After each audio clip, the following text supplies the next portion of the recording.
There are so many problems with EV charging, it's often difficult to know where to start. Firstly, there is the problem of charger power versus charging time.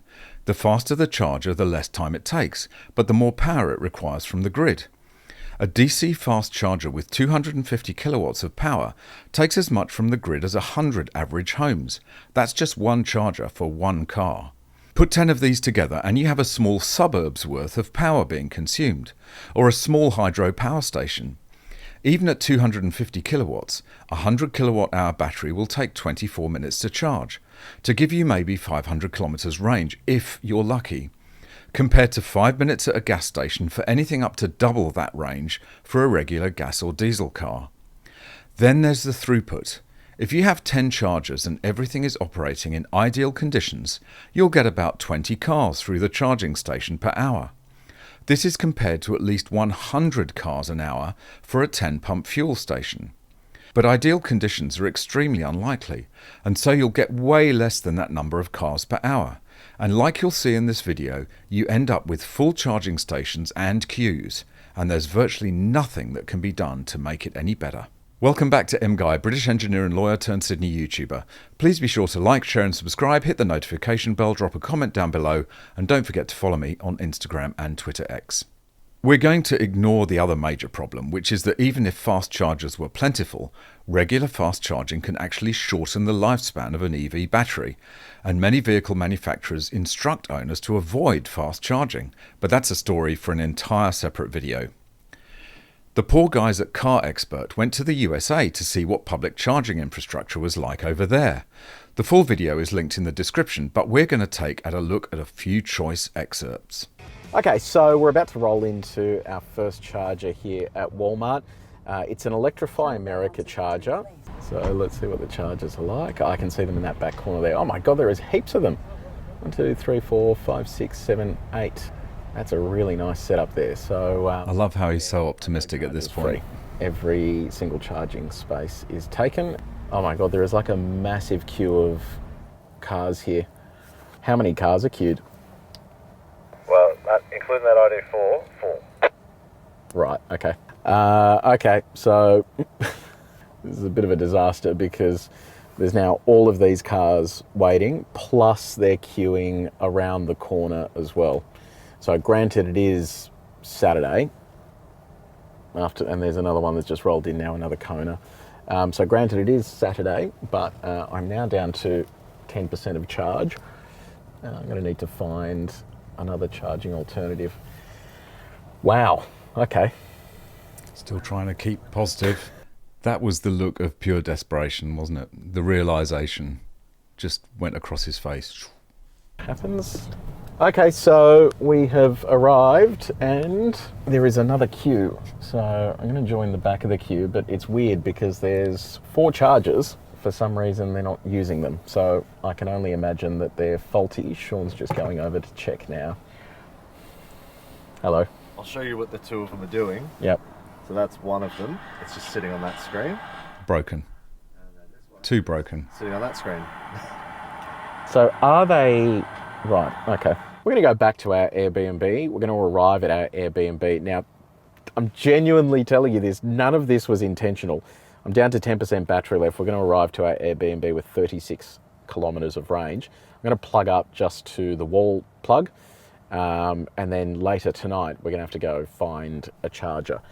So they go back to the Airbnb, and I just took this screenshot here, and as you can see, it's charging at 3 kilometers per hour. And it will end in 150 hours and 54 minutes. That's really helpful. Okay, so there's a queue again. So it's now almost 9 p.m. and we've got a queue for chargers again. I just can't imagine that you would bother with this if this was your day-to-day, if you didn't have charging at home and you had to do this like we're having to. Nope. It's super frustrating, but anyway, we're just going to sit here and wait, and yeah, we'll go and charge hopefully some point soon, and yeah, see what happens. It is charging. So there's the charge speed, which is heinously slow, and I suspect it's probably not going to get much quicker given that there's a bank of 10 chargers here and they're all currently in use at sort of various charge rates. So I suspect it's throttling everyone to accommodate it all. This was preheated in terms of battery conditioning. It can charge at over 200 kilowatts, and given it's at 4%, which is a very low state of charge, this should be absolutely hauling. But this is a 350 kilowatt. Just to get to 80%. I mean, that is absolute BS. I'm going to rage if I stay here much longer. Let's go get some food. Okay, so it is now almost 11 p.m. and it's only 50% full. The charge rate's only 42 kilowatts.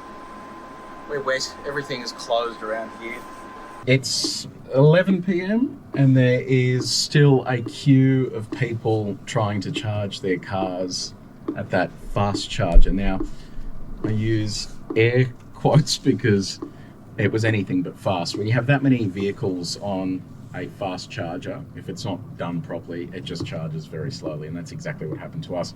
We're at 50% charge and the car was there for over an hour.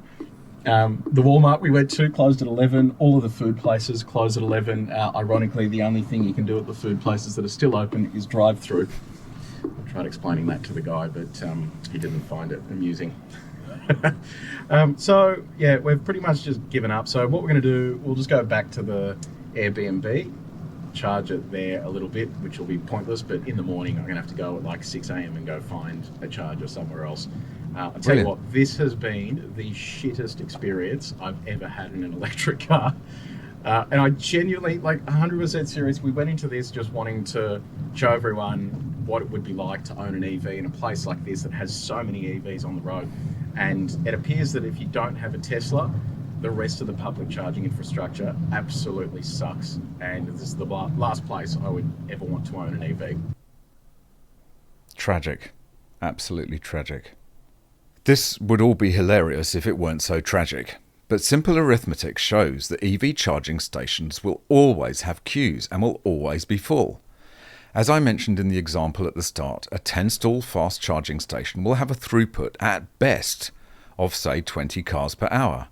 This compares to a regular filling station that can get through 100 or more cars in the same time. So in order to match the throughput of a regular filling station, you'd need a minimum of 5 times the number of charging stalls, in other words, 50 of them. And 50 fast chargers operating at 250 kilowatts each will draw no less than 12.5 megawatts from the grid. That is the equivalent of an entire town of 5,000 homes just for one charging station. And you still have to wait half an hour to charge your car, if you're lucky. This is why when multiple cars are charging in the same station, charging speeds are typically throttled because the grid cannot cope with the demand. Which means everyone has to wait longer to charge, which means throughput decreases even further. There is no way around this without massive infrastructure upgrades, and nobody wants to build charging stations anyway because the margins are tiny or non-existent. The 3 variables of throughput, power and charging time are inextricably linked. If you want to increase throughput, you need to increase power to each charger, or add more chargers, which adds more power. Put simply, efficient public fast charging is a dream that will never come true.